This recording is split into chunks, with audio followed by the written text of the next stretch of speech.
Hello, everyone. Welcome to Kentico Rocks, a podcast about Kentico CMS, authored by two Kentico MVPs, Bryan Soltis and Bryan McKeiver.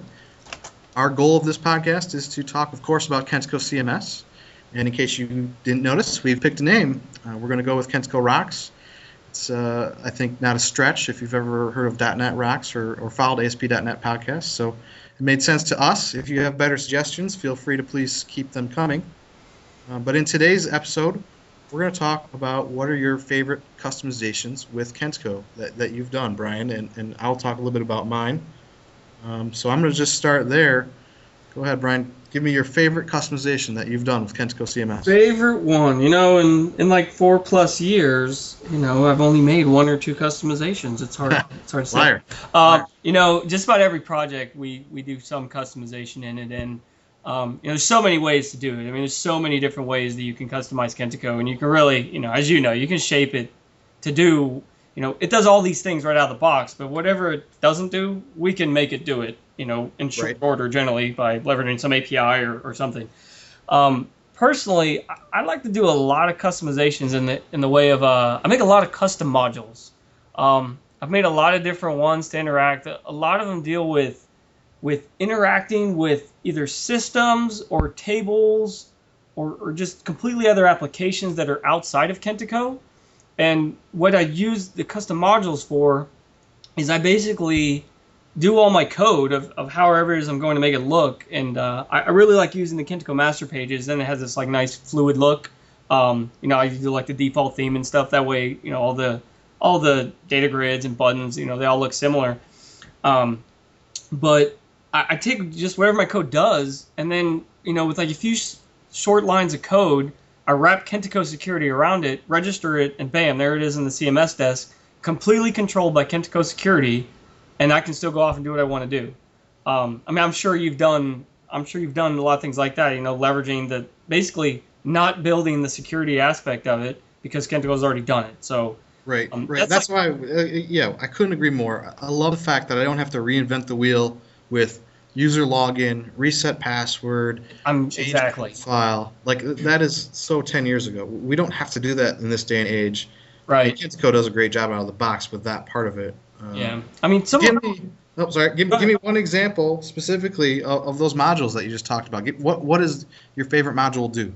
All right, this is in no way a shameless plug because it's free and I don't care if people go get it or not. But I wrote this one module, and it's actually in the Kentico Marketplace. It's the BidWizard SQL execution module, and it's the simplest little thing.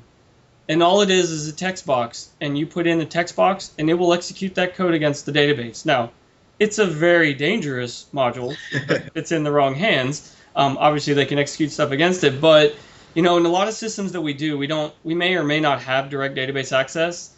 But if we just throw in that one little module, we can then execute a query to update something.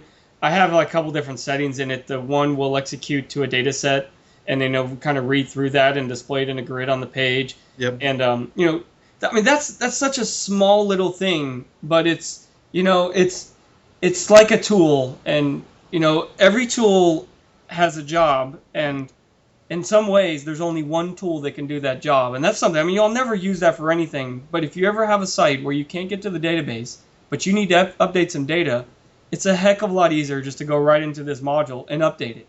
Yep, I will admit I have used it. I have had that problem of not having database access, and you saved me some time. So thank you so much. There we go. That's a simple one.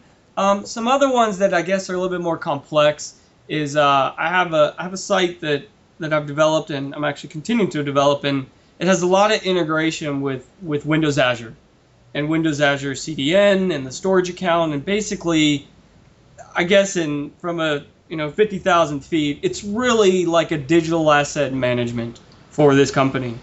But it's all, again, like I said, it's got Kentico security wrapped around it, and then once they log into Kentico, then they just go into this custom module, and then they can upload these images, which behind the scenes I'm using the Azure API to save and store these images in Windows Azure storage, and then I set their CDN path, and then when I display them inside of here, I'm using the CDN path, so it's very fast.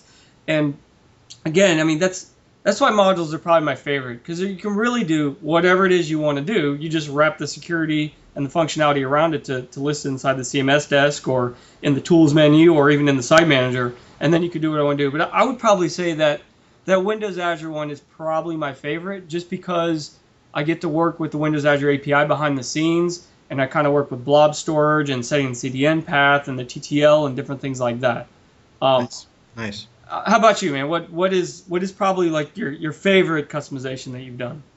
Yeah, for me, it's hard. It's not quite just a module or a web part. I've done quite a few of those, but really, we had 3 years ago a real estate site in the local area here in West Michigan, and it was really neat because at the time, most of the real estate sites here worked from an MLS data source of all of the houses for sale in the area. And there's like 25,000 house listings per day. Oh, yeah. And they were sort of importing spreadsheets to other little apps and then trying to connect their website to it. So we kind of came in and built a little app, if you will, not necessarily in the Windows 8 or Windows Store or Apple Store sense app, but more like old school VB app. And it used the Kentico API to talk to that server that had the listing data, download it every night, take apart all 25,000 listings, and insert them into the content tree as structured content. So we got to use a lot of the Kentico API, and that's when I really started to fall in love with the product. And then we did some really cool things on top of that. Once we had the data in a custom table and in the content tree, we could do some really neat searching and filtering. And so you stored it in a custom table behind the scenes? Well, to be honest, we put it half in one place, half in the other, depending on the quick view of the listing versus the full detailed view, because one row of data had over 200 attributes, and I didn't quite want to slow down the content tree that much. Gotcha. But a neat twist to it, for me, again, using the API, was we published new listings and featured listings directly to Facebook and Twitter. And that was back before Twitter had OAuth and REST APIs, and it was like the early days, and we had to kind of figure it out. And I remember thinking that this little app can talk to the data source, talk to Kentico, talk to Facebook and Twitter, primarily only using the Kentico API and some C#. But I was proud of that solution because it really automated a few people's jobs from having to manually deal with all this data every day, and the client loved it. So it's more for me, using the API, not necessarily just a module or a web part, was kind of my favorite scenario of using the system. Gotcha. Did you use did you like the scheduled task rank things behind the scenes for that as well? Yeah, definitely. We definitely utilized some scheduled tasks to make sure that it ran at the right time at night, did everything nightly, and then it was smart enough to not blindly insert 25,000 doing a delete insert. It knew how to update versus add versus removed from the data source. So that was all controlled by a scheduled task to custom assembly back in the 5.5 days. Nice. Okay. That's one thing I do love about 7.0 is the fact that I don't have to do a lot of external assemblies and worrying about linking up my DLL references in Studio when they release a hotfix. Yeah, to register with a custom loader. Oh yeah, that's so much easier than having to pull in a separate DLL and stuff like that. Yeah, we've done a lot with the schedule. I'd probably say that's another way we customize a good bit of it is through both the scheduled task and the integration bus. And really, the customization comes into injecting content into the site from another system on a scheduled basis, because we have a lot of clients that they kind of will fall into one of two. These, if they have this other system, either they want to run everything inside of Kentico, and so they'll put all their content into Kentico, and we'll use the integration bus to then push this information out to another system. Yep. Or they'll want to do everything inside of their other system and then just have that flow into Kentico. So we'll either use the integration bus or scheduled tasks to then automate the creation of content in the content tree, or users, or a lot of stuff. A lot of times it's e-commerce, because they'll have a back-end CRM or at least some an ERP or something that they have behind the scenes that they're managing all of their business with, and then Kentico just becomes an extension of that. And so then we use this customization of these tasks and this integration bus to flow the content into it. Or they're implementing a solution where Kentico becomes their main, the master of everything, but they still need to push it out to Great Plains or Right. something like that. So I definitely say that, the schedule task and integration bus are another way to really customize the heck out of the system. Yeah, I've used the integration bus in one of my modules that I have on my blog for Bitly metrics. The system, when you auto-publish to Facebook and Twitter, you can choose a URL shortening tool or service, Bitly being one of them. So that way, when you push stuff up to Twitter, you know who's clicking on it. I got tired of going out to Bitly to see the results. So I used Integration Bus with a custom module to bring it back. And I love the system of UI personalization. Oh, yeah. That lets me put that Bitly icon right in the top ribbon. I also tied it to the analytics per page on the properties of a doc. So the module is more than just the code. It's actually the deep integration with the user interface of CMS Desk. And that's one thing I think that really sets Kentico apart, is that it's so easy to add buttons, ribbons, oh yeah, entire sections with this module idea. And honestly, as you know, because we went to the Kentico Connection conference, in 8.0, there's another huge improvement on top of that that's going to make it even easier. So for our listeners out there, just wait till you see Kentico 8 in terms of developing modules, because there's a nice improvement.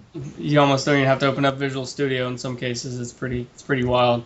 For your modules, do you ever use multiple permissions on a particular module? Well, not most of the time. I'm usually looking for like a read permission. Yeah. I know that you can create other ones specifically to do this action or this other action, but most of the time our requirements have been focused around, is the user in this role and can they do this one thing? Can they get to it? We did say do more. Mainly, we're just looking for, do they have access to the module or not? But I mean, I've played around with it a little bit, and obviously it's the capabilities there. I just haven't had the real need to do it myself on that level.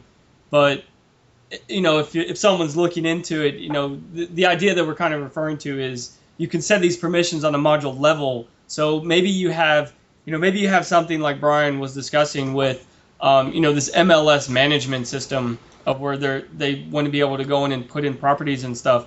Maybe you have some people that you just want to allow them to look at it, but they don't change anything. And with the modules inside of Kentico, you can actually just set a permission quite easily and then leverage that permission within your code, saying, does the user have manage permission? If so, then you allow them to actually manage the records. Otherwise, you only allow them to read it and stuff. So it's a real quick way to customize the experience even further, much like the UI personalization that you mentioned too. So, yep. Okay, here's a question for you. Have you ever modified the CMS desk or CMS site manager interface? Yes. Yeah. Yes. We've moved around some buttons. Again, it's using that UI personalization aspect of it. As long as you are okay with the fact that if you modify the tools module or the content module or my desk, you should be aware that if a hotfix comes and they fix something in the current landscape with 7.0, there's definitely a chance that you could lose that customization. So, export out a copy, keep that safe. In case you want to put back your customization. Are you speaking from experience? I definitely am. Learned it the hard way, so hoping to save some people some time there. That's cool. We used to modify the login page for the CMS desk and the site manager. I mean, in the site manager, you can set a login page for your site if you have secure areas of it. But Yep. the login page for the desk and the site manager are pretty much a static page that you really can't modify what that is unless you physically go in and change the Kentico code, like you said. We used to modify that a good bit, but much like you just described, we got to the point of hotfix come out, override it, and we just quit worrying about it. And then with version 6, they made it look a lot fancier with like this black background with fading colors in and out. So we decided to leave that. I'd say one of the big customizations that we've done for the desk is we find Kentico, with all its caching and what it does, especially caching of like menu items, we find that desk administrators will make a change inside of their content tree and then it's not displayed, and the only way to get it to happen immediately is you have to clear the cache on the server. So sometimes we take those clear cache button functionalities from the site manager and bring them into the desk, like at the very top or something. We've done that a couple times. Nice. That's a great idea. I'm gonna steal that, just so you know. Yeah, I've talked with some Kentico developers about it. It gets a little scary. I mean, really, that cache is there for a reason, and it really does. Obviously, as you know, it helps the site run faster. Yeah. But if someone tries to put in a page and it doesn't show up because it's not showing up in a menu, I mean that could be significant. So we chose to do that. I mean, we did it kind of on a blanket level. We just threw it up at the top of the CMS desk. But really, in my opinion, that should maybe be inside of its own module that then we put on UI personalization to see who can access that and who can't. Right. And now, did you think about, instead of blindly clearing all the cache, like looking through all the cache key item names and dependencies, and maybe just clearing the ones that are coming out of live site cache names or internal ones only? There's maybe a level of control. Like you said, you don't want to slow down the whole site, but you could look for that node ID as a dependency and clear just that one, or maybe a set based off of a pattern. Definitely some ideas to maybe. Yeah, I hadn't even thought about that. That sounds like a great module for BizStream to put in. Yeah. We have tons of free time. We'll just start right now. But I mean, and I'm sure you would agree. I mean, we just spent 5-10 minutes talking about how to change just the administration interface. Again, all possible because all that code's there available to do it. And really, that's what happens. I mean, each project. We don't want to expose the ability to clear the cache to everybody, but in this particular project, we needed to. So it's really, the customizations are just endless. I mean, to pick, now I picked a couple of my favorites because these are the ones that I think do the coolest stuff, but we customize every interface for every customer, really, to some degree, whether that's using something that we have to make or, some manipulation of some Kentico code or a custom task, or the UI personalization. I mean, that's probably the easiest way to implement any customization as you want with permissions and UI personalization, which, I mean, I know you've done a ton with that for probably every client. You use UI personalization. You know what? I think, like you said, this is just a few customizations. One thing that we've mentioned already is the fact that there are upgrade-proof customizations and not upgrade-proof customizations. Maybe we talk about that in our next episode because I think we're getting near the end of our time for today, and I'm sure you and I could just keep talking about our favorites experiences with this, but we don't want to bore anyone. So I think let's take the rest of that next episode. And as always, Brian, how can people find you if they want to find out more about Kentico? Man, you can always hit up my blog at bitwizards.com/blogs, and then you'll see mine listed as Bryan Soltis. An easier way, and feel free to write me anytime, is you can watch me on Twitter at Bryan_Soltis, or you can Skype me at Bryan_Soltis. That's fine too. If you have a strange name, I may not accept your call. But if you have a normal name, then maybe I'll know it's something for real, and I'll be glad to help you out there. And give us some feedback on these podcasts, and let us know if you have a topic you want to listen to. And I'm sure you might have a way for people to get in touch with you as well. Yeah, Twitter is usually the best way, at McKeiver, or of course hitting my blog at McKeiver.com. I have a section on the side that actually is my few custom web parts and modules. There's more that I should add to that, but man, I just got to find time to update that blog. Not enough time in the day. Yep. I have 3 blogs I wrote on the way back from Kentico Connections London, and they're just sitting there because I haven't had time to go back and finish them. That's sad. Well, cool. Well, I think this was a good one, man. I think people are going to get a lot out of it. And yeah, definitely let us know. Let us know what you like, what you don't like, if there's a topic you want to hear about. And we'll just wait and talk to you next time. Yeah, and we will have these podcast episodes up on our blogs. Kentico DevNet will also probably have it. But thanks for listening to Kentico Rocks episode number 2. Thank you. Bye.